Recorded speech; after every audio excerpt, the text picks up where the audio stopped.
Hey everybody, and welcome to a fun journaling video. At the beginning of this video, I am actually going to be sharing a fun unboxing from an order that I placed with Cute Things from Japan, and I have a lot to say about Cute Things from Japan just because they are one of the most amazing shops, I think, on the internet. I placed this order while they were on vacation, but when they got back from vacation, they packed it, shipped it, and it was in my hands less than 24 hours later. And I will explain that whole process in just a minute, but I want to make sure that I am sharing the items that are coming to you on the screen. So if you're curious about anything, you can find it a little bit easier. I will leave everything in the description box as well. But let's just jump right in. As you can see, the packaging was amazing. I bought 2 new Crimson girl stamps. I'm absolutely obsessed with the creator Crimson. This artist makes little girl stamps and I love them. I got 2 rolls of gray and beige MT washi tape because I love solid colors apparently now. And I got a roll of this Yohaku washi tape, which I love. I love Yohaku. These are some classic-y envelopes, which I believe are discontinued now. And these exclusive classic-y and Cute Things from Japan number stickers. They are gummed. And then I got a bunch of these MU lifestyle brand transfer stickers or rub-ons. I got a bunch of these just because I absolutely love them and they don't add any bulk to my journaling, so that's great. I got some more envelopes. I'm not sure of the brand, but they are like a letterpress envelope. They could be classic-y too, but don't quote me on that. And then I got some small and large classic-y envelopes with labels. They're both brown, except for the big one looks like it's black, but it's like a cocoa color. And then I got this huge book of writing paper. This is 100 sheets of classic floral writing paper, and it's for my letter writing. And I'm just briefly flipping through it so you guys can see how much is actually there. I'm not doing a full flip through because that would take forever. But I'm very satisfied with the looks of these. Not only can I use them for like background paper, but obviously I can use them to write letters as well because a lot of them are lined and it's perfect. And this right here is the little freebie pack. I think this is super fun. It was a New Year's Eve themed goodie bag. So there's lots of stickers and origami Chinese New Year themed paper, postcards, and a sticker, I believe. So it was really fun. So like I was saying before, Cute Things from Japan had this order in my hands less than 24 hours after it left their hands, and they use a service called FedEx Express, which is an international shipping service that a lot of companies are starting to use overseas now because of COVID. The post offices have shut down, and so the regional and local post offices aren't shipping mail, and so a lot of these companies are having to use bigger companies like FedEx and UPS and DHL to ship their things. So they sent it on January 5th and less than 24 I wish I knew the exact amount of time, but it literally was less than 24 hours later I had it in my hands, and it was so shocking. I was totally blown away and totally worth it in my opinion. I did spend over $100, and if you spend over $100, the shipping cost is free, which is totally mind-blowing to me. But I'm just blown away. The whole thing was amazing. Their selection is fantastic. I have been using Cute Things from Japan since probably 2014, 2015, back when they only had an Etsy shop and they were doing custom shopping orders. This was primarily started because a lot of people were really interested in Traveler's Company and Traveler's Factory and getting those exclusive items, and they weren't able to get it online. And so Cute Things from Japan, back when they were on Etsy, they would create a custom listing for you. You would just message them and tell them exactly what you were looking for. They would go shop for you, create a custom listing, and then you would purchase the custom listing, and it would be all of the things that you wanted them to shop for. And that's how I found them. That's how I got a lot of the exclusive Traveler's Factory items back in 2015. when I first started getting into Traveler's Notebooks, and I've been hooked ever since. I've loved watching them grow, and now they have a physical location and an extensive web store, and it's just amazing. Some of the brands that they get is awesome, and their customer service and shipping obviously can just not be beat in any way. So now that we have opened everything, let's move on into the journaling part of this video. I am going to be journaling in my A5 journal. This is my personal journal, and it is housed inside a Baumkuchen cover, the matcha cover. So something I'm starting this year is I have created a kind of like a box to pull from for journaling. So I've gathered supplies that I want to use for the entire month of January to make myself more accountable for the items that I am using and purchasing, and I'm going to use them from this box. So it's kind of a way to shop my stash, and I don't know, I think it's fun to sort of limit what I'm using, and I have decided to use some of the things that I have purchased recently and have gotten into my hands, I guess, over the last month or two, and I will link all of the shops that I'm using down below. But I'm really excited about this theory. I can't remember exactly what it's called, but it's kind of like the same theory as like capsule wardrobe, except for it's called a capsule stationery box. I've seen it on Cafe Analog's Instagram, and I really loved the theory, but at the time it just didn't seem feasible for me because I was dealing with a totally different layout and setup and using totally different supplies, and decided to try it for January. So far, I'm absolutely loving it. It has really sort of made me accountable for the things that I buy and making sure that I use them, and not just putting them away and forgetting about them and not using them. So all of the things that I have bought in the last couple of weeks are all going into my capsule stationery box, which is just an old cigar box that I had in my office.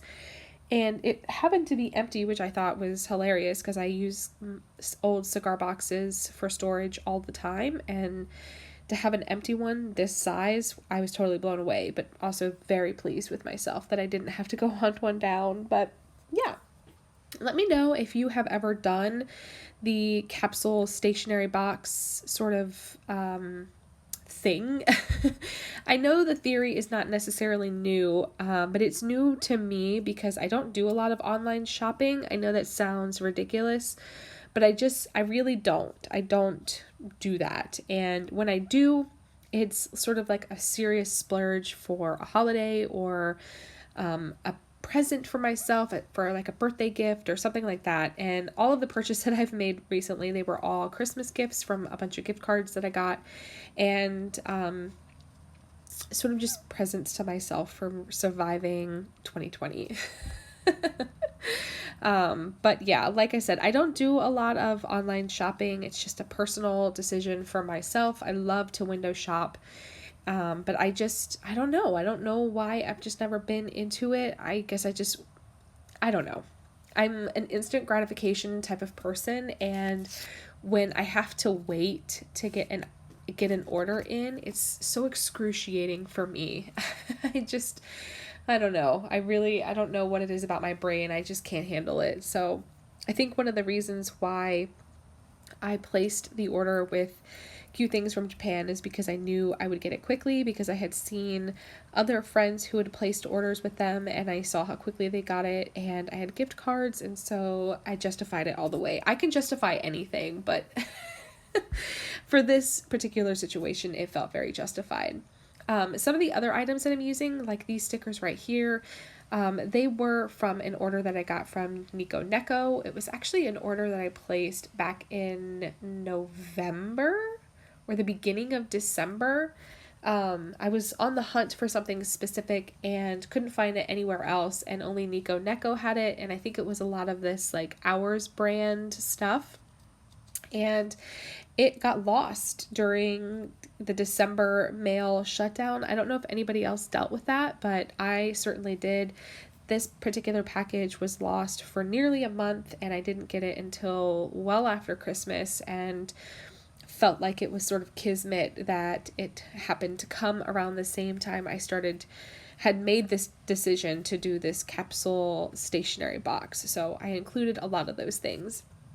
I don't know why I haven't been able to find a lot of the Hours brand stuff. If you don't know who the Hours brand is, it's OURS, and it's actually done by the company behind Hank's Diary, I guess. If you follow Hank's Diary on Instagram, it's that creator. And those rub-ons are from Hank's Diary or the Hours brand. And then these stickers are from Pen Paling Paula. This was a package that I got in November, December time. So yeah, I'm still using all of these things. I still love them and I want to use them. I don't want to put them away and hoard them for years and years and years like I have been known to do. So I hope everybody is having a good start to 2021.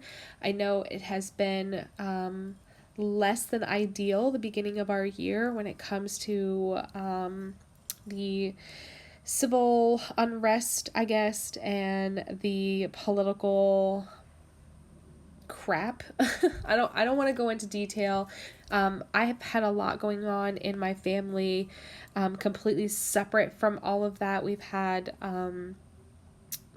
had our first, I guess, COVID experience in the family. My grandfather and his wife recently passed away from COVID, and I didn't have a real relationship with them, and so I'm sort of not only grieving the loss of them, but sort of grieving the missed opportunity of having relationships with them.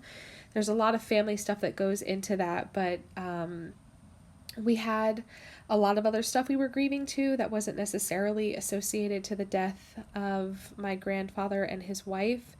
But it was a tough week last week. I will say that I haven't done that amount of grieving and grief recovery in a really long time for so many different reasons. You know, I was grieving a lot of different things, and it was pretty tough. So I will admit to my faults and say that I had such a sad week that I broke my no spend on day 7 or day 8 and bought some stuff to, I don't know, I thought it would make me feel better, and in a way it did make me feel better because I got a lot of really amazing things and I'm really excited to use them, and I can't wait for them to get here. And I'm just said like a couple minutes ago that I'm not a big online shopper, but I found this new web shop that I'm super excited about, and they had a lot of amazing things that I had never seen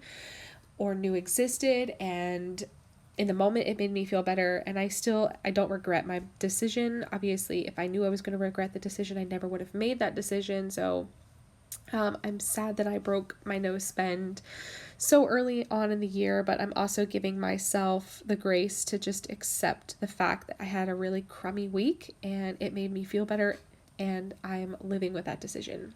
So if anybody else is doing no spend, let me know, and I would love to have a support system to sort of survive this. Not that I really need to survive it, but when you put pressure on yourself to not spend money, it feels like you want to spend money even more. And so I just really want to make myself super accountable for the decisions that I'm making and the purchases that I'm making. Not that I'm a big spender anyway, because I'm just not. I don't spend money online anyway, but I just wanted to be more mindful about my spending.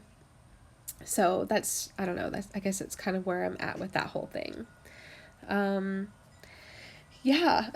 I feel like I am sort of drifting from my usual style like crazy right now on these journaling pages, and I sort of love it. I did bring some of that vintage dictionary paper in just because I love to layer with that, but as far as the layouts altogether, it feels very new for me and fresh, and I'm super loving it. So I'm going to bring it in closer for you guys to see. I'm sorry this video was super tangent-y and rambly, but I hope that you enjoyed the process all the same. I will leave everything you need in the description box below, and I hope you guys have a great day. Thank you so much for hanging out with me, and I will catch you guys later. Thanks. Bye.